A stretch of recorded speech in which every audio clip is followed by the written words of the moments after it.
Insurance agent కొన్ని విషయాలను క్షుణ్ణంగా తెలుసుకోవాలి. కొన్ని విషయాలపై ఏకాగ్రతతో, పట్టుదలతో, దీక్షలోని ఉండి వైఖరితో ప్రవర్తించాలి. ఇప్పుడు మనం తెలుసుకోవలసిన విషయాలు ఏంటంటే అలాంటి విషయాలే. Welcome to our channel Shankar's advisory. నేను మీ ఎంకే శంకర్.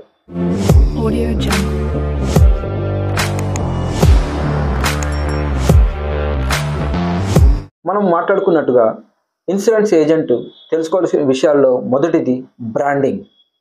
తనను తాను ఒక బ్రాండ్గా నిర్మించుకోవాలి. తనను తాను నిర్మించే క్రమంలో తనకి attitude, behaviour, communication, commitment, discipline, knowledge, focus, patience, తనను తాను రివ్యూ చేసుకునే పద్ధతులు చాలా ఉపయోగపడతాయి. వీటన్నిటి మీద తనకు ఒక దృక్పథంతో ముందుకు వెళ్ళే ఆలోచనతో ఉండాలి. బ్రాండింగ్ క్రియేట్ చేసుకోవాలన్నాం. సో బ్రాండింగ్ అంటే మీకు తెలుసు. ఫర్ ఎగ్జాంపుల్ ఎయిర్టెల్ చూడగానే వారు టెలికమ్యూనికేషన్ సంబంధించిన వారు, హెచ్డిఎఫ్సి చూడగానే బ్యాంకింగ్ అని మనకు గుర్తుకొస్తుంది. అలాగే నిన్ను చూడగానే ఇతడు మంచి పాలసీలు మనకి ఇస్తాడు అన్న ఒక నమ్మకాన్ని నువ్వు ప్రజలలో క్రియేట్ చేయాలి. ఒక నమ్మకం కానీ నీ మీద వచ్చిందంటే ఆటోమేటిక్గా నీకు బిజినెస్ వస్తుంది. రెండవది ప్రాస్పెక్టింగ్. ఈ బిజినెస్లో ఎవరు సక్సెస్ అవుతారంటే మోర్ ప్రాస్పెక్టింగ్ చేయడం అన్నట్టు. మోర్ ప్రాస్పెక్టింగ్ అంటే మీ గురించి ఏం చేస్తావు క్లయింట్కు తెలియడము, అంతేకాకుండా వారి దగ్గర డేటాను కలెక్ట్ చేయడము. నువ్వు ఎక్కువ డేటా కలెక్ట్ చేయగలిగితే ఎక్కువ కాల్స్ చేస్తావు. ఎక్కువ కాల్స్ చేస్తే ఎక్కువ మీటింగ్స్కి వెళ్తావు. ఎక్కువ మీటింగ్స్ చేయడం వలన ఎక్కువ మంది నీ దగ్గర పాలసీ తీసుకుంటారు. పాలసీలు ఎక్కువ అవ్వడం వలన నీకు కమిషన్ కూడా చాలా బాగా వస్తుంది. So more business, more references, more commission. ఇది నువ్వు గుర్తుపెట్టుకోవాల్సిన విషయం. ఈ ప్రాస్పెక్టింగ్ చేసేటప్పుడు పక్కాగా నీ దగ్గర నీ విజిటింగ్ కార్డు ఉండాలి. నీ యొక్క విజిటింగ్ కార్డులో నీ పేరు, నీ మొబైల్ నెంబర్, నీ మెయిల్ ఐడి, ఎక్కడ ఉంటావు, అడ్రస్ మొత్తం ఉండాలి. సో దీనివల్ల నీపై నమ్మకం కూడా ఏర్పడుతుంది. ఒక చిన్న ఉదాహరణ తీసుకోండి. మీరు రోజుకు ఒక 30 విజిటింగ్ కార్డులు నువ్వు మార్కెట్లో పంచుకుంటా పోండి. ఒక 30 డేస్ మీరు పంచండి. 30 × 30 900 విజిటింగ్ కార్డ్స్ మీరు పంచారు. యావరేజ్గా 10% మీరు క్లోజ్ చేసిన 9 పాలసీలు క్లోజ్ అవుతాయి. 9 పాలసీలు ఫస్ట్ మంత్ లేదా సెకండ్ మంత్ చాలా పెద్ద బిజినెస్ అండి. సో దీని ద్వారా మీ యొక్క బిజినెస్ స్టార్ట్ అవుతుంది. అందుకే డెవలప్మెంట్ ఆఫీసర్ కానీ, సేల్స్ మేనేజర్ కానీ మీతో ప్రాస్పెక్టింగ్ 100 అని ఒక బుక్ రాపిస్తారు మీతో. ఎందుకంటే దీని ద్వారా నువ్వు బిజినెస్ ఎలా చేయబోయేది నీకు వారికి అర్థమవుతుంది. ఈ యొక్క ప్రాస్పెక్ట్ 100లో పేరు, cell phone number, mobile address, profession ఇవన్నీ నీకు తెలియాలి. So prospecting is the first step to success in insurance. రేపు పొద్దున నువ్వు ఎండిఆర్టీ అయినా, సిఓటి అయినా, టిఓటి అయినా ప్రాస్పెక్టింగ్ని మాత్రం మరవకండి.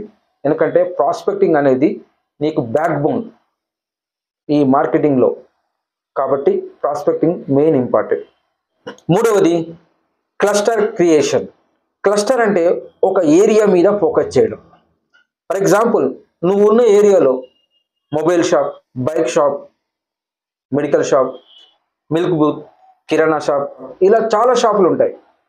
ఇలా చాలా షాపుల్లో నుండి నువ్వు ఒక 30 షాప్స్ని ఐడెంటిఫై చేసుకొని, సెలెక్ట్ చేసుకొని వారితో టైఅప్గా వారు కానీ నీకు లీడ్స్ ఇవ్వడం స్టార్ట్ చేస్తే, ఫర్ ఎగ్జాంపుల్ ఒక నెలలో ఒక వ్యక్తి ఒక లీడ్ ఇచ్చిన 30 లీడ్స్ అవుతాయి.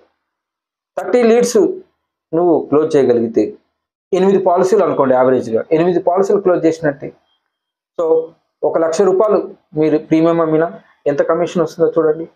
కాబట్టి మీకు నీ బిజినెస్కు ఎప్పుడు కూడా క్లస్టర్ అంటే సపోర్ట్ చేసేవాళ్ళు, ఇన్ఫ్లుయెన్స్ చేసేవారు, తర్వాత ఇన్కమ్ ట్యాక్స్ ప్రిపేరర్స్, బ్యాంకర్స్ వీరి సహాయం తీసుకో. వారికి కూడా నువ్వు బిజినెస్ ఇవ్వు. సో ఏమవుతుందంటే, అంటే నువ్వు ఏ విధంగా బిజినెస్ ఇస్తావంటే, నువ్వు ఇన్సూరెన్స్ అమ్ముతావు, నీ దగ్గర వచ్చే లోన్స్ కానీ, క్రెడిట్ కార్డ్స్ కానీ, ఇలాంటి బ్యాంక్ అకౌంట్ ఓపెనింగ్ కానీ ఇది వారికి ఇవ్వండి. సో ఇక్కడ ఏమవుతుందంటే విన్ విన్ సిచ్యువేషన్ అవుతుంది. మీ ఇద్దరు కూడా బిజినెస్ పరంగా ముందుకెళ్తారు. కాబట్టి క్లస్టర్ క్రియేషన్ అనేది నిర్మించుకో. దీనికి రిస్క్తో కూడినది, టైం టేకింగ్ ప్రాసెస్. ఒక్కసారి ఆ క్లస్టర్ క్రియేషన్ అయిందనుకోండి, నువ్వు వద్దన్న రిఫరెన్సెస్ వస్తాయి, నీ బిజినెస్ గ్రో అవుతూనే ఉంటుంది.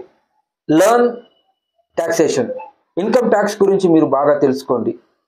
శాలరీ తర్వాత బిజినెస్ పీపుల్ సంబంధించిన ఇన్కమ్ ట్యాక్స్ మీరు చేయగలిగితే కంపల్సరీగా మీకు పాలసీలు వద్దన్నా వస్తాయండి.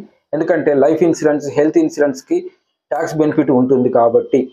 చివరిగా సర్వీస్ బిఫోర్ సేల్. పాలసీ అడిగే కన్నా కస్టమర్కి సర్వీస్ ఇవ్వండి. ఎలా అంటే కొంతమంది పాత కస్టమర్లకి phone number, mail ID, bank account linkup లేదు.